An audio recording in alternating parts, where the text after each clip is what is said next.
It's Melissa, owner of Jacksonville Business Connections. And so many times vendors are asking me, what is the best tips and different for marketing at the event and having a successful event. So I thought I would do a quick audio video and share some of my thoughts.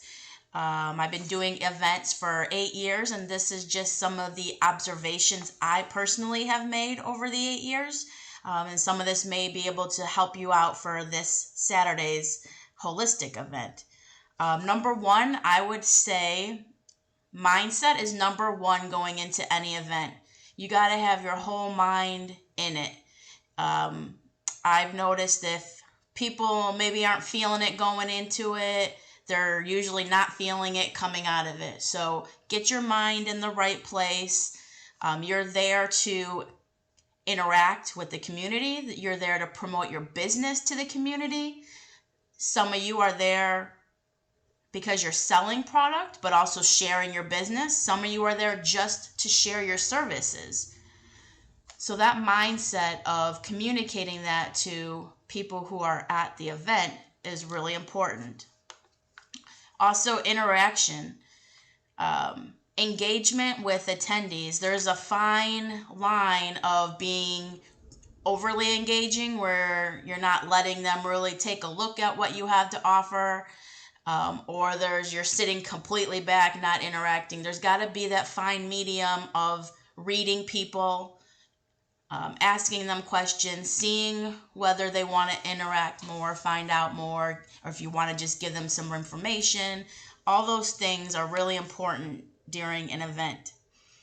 Also, because of COVID, this last year, we have seen a reduction in attendees. We've seen a reduction in vendor signups. Events can be up and down. They can be slow at the end. Even before COVID, they used to die down the last hour. So it's real tricky with where an event will be leaving us, how many people will be coming out, things like that. What you should do is come with the mindset of what you can do to fill in that time. I would really love everybody to stay to 3. I want someone who comes at 11 a.m. to have the same experience if they come at 2:45 to the event. Here are some great ideas for what you can do if it does get slow. Go live on your social media. Let people know that you're at an event. Let people know you're out in the community supporting the community. 2, get ideas from, there's going to be 60 plus vendors there. Walk around, get some ideas, see what other vendors are doing. What's successful with those vendors if you see them making sales or promoting their services. Take time at your table. If it's slow at any time, brainstorm some additional business ideas.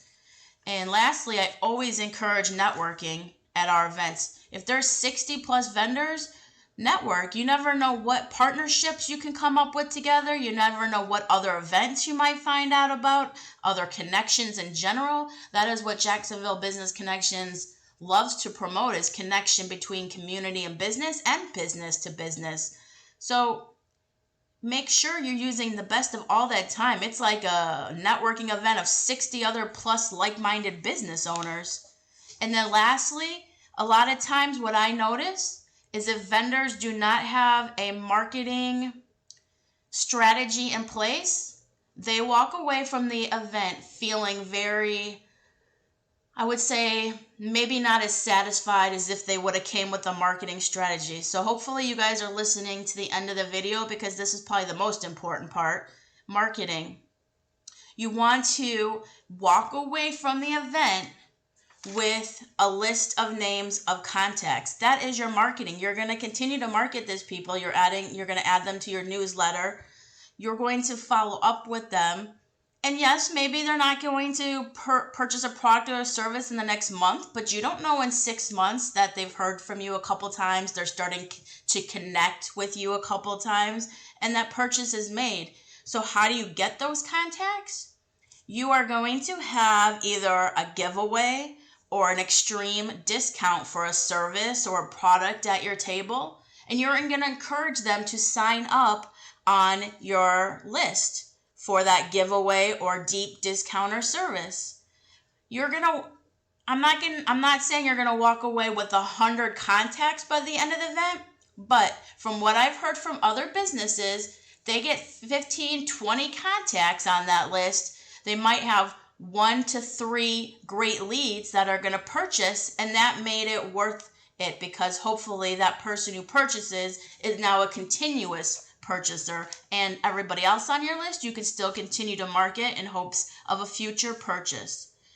If you don't walk away from the event with a list, yes, you may get some sales that day, you may even get some service signups that day, but you're not going to have a continuous marketing stream of attendees that you can continue to market to.